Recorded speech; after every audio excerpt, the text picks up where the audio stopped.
Eric Etheridge on 100.1 Moose FM. Morgan from the Fort St. John Public Library is joining me right now. How are you doing today? I'm doing well in spite of this horrible, horrible turn in the weather. It is snowing out there. And how was your vacation? You weren't here last week, but how was it? It was thrilling. It was, staying at home in Fort St. John. I went for a lot of dog walks, which is actually quite nice because despite this snow, we've actually had some fairly decent spring weather, and the city has all their beautiful walking trails all cleaned up and nice and accessible. So that was good. A Absolutely. staycation. And of course, you can't really go anywhere these days. Not really. Hopefully in the summer we can all be, responsible travelers, but we'll see. Yeah, fingers crossed. And what's happening Fingers. at the Fort St. John Public Library? Well, we are celebrating National Poetry Month in April. So April is the month when you kind of discover all things poetic. Maybe you're a poet at heart. Maybe you are not really a fan.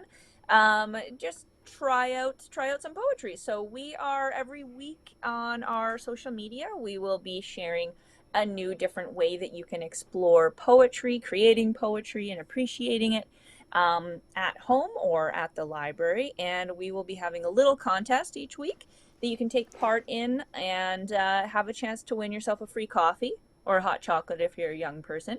So this week we are challenging people to do what's called book spine poetry. And that's actually a lot of fun. It's a little difficult to get started, but you can really start playing around with it and having a lot of fun. So basically, you gather up a bunch of book titles that you think are fun, that kind of speak to you, and stack them up in different ways and end up making some poetry out of it. And if you make one that you like, you just snap a picture and post it to our Facebook or send it to us via Messenger or email. And we'll be entering you in to win a coffee card. And we'll have a different little challenge that you can take part in each week this month. So we're looking forward to that. And we are, of course, doing our full steam ahead take home programs. And this week I'm putting the kits together right now.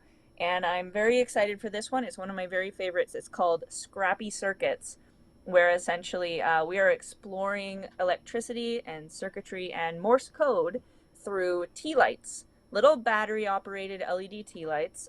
This is a really fun project where you use a tea light and some basic office supplies to crack open the tea light, harvest the components on the inside, such as the battery and the LED, and then we'll show kids how to separate all of that, form a circuit, and make a little switch that will actually allow them to make a Morse code communicating machine.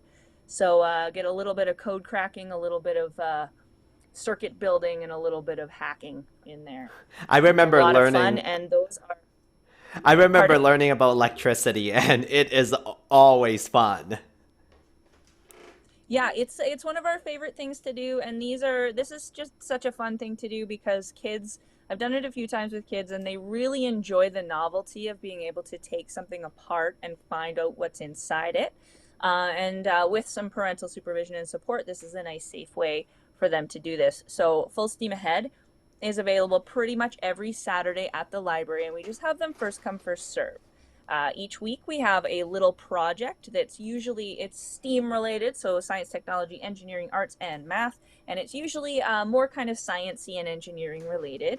And the kits are available either one per child or sometimes they're one per family. And just come on in anytime after we open on Saturdays at 10 a.m. and ask for a STEAM kit, and you'll get the project of the week. You can take it home, and we upload some how to videos on our YouTube channel, and you can just have at it at home and explore. So this one's quite a lot of fun because we'll be showing you how to do this one project. But the inventor of the Scrappy Circuit technology actually has all sorts of different ways that you can use the components found in a LED tea light to make different types of switches and have all sorts of different fun with this type of project. Oh, it is always fun, especially dealing with electricity.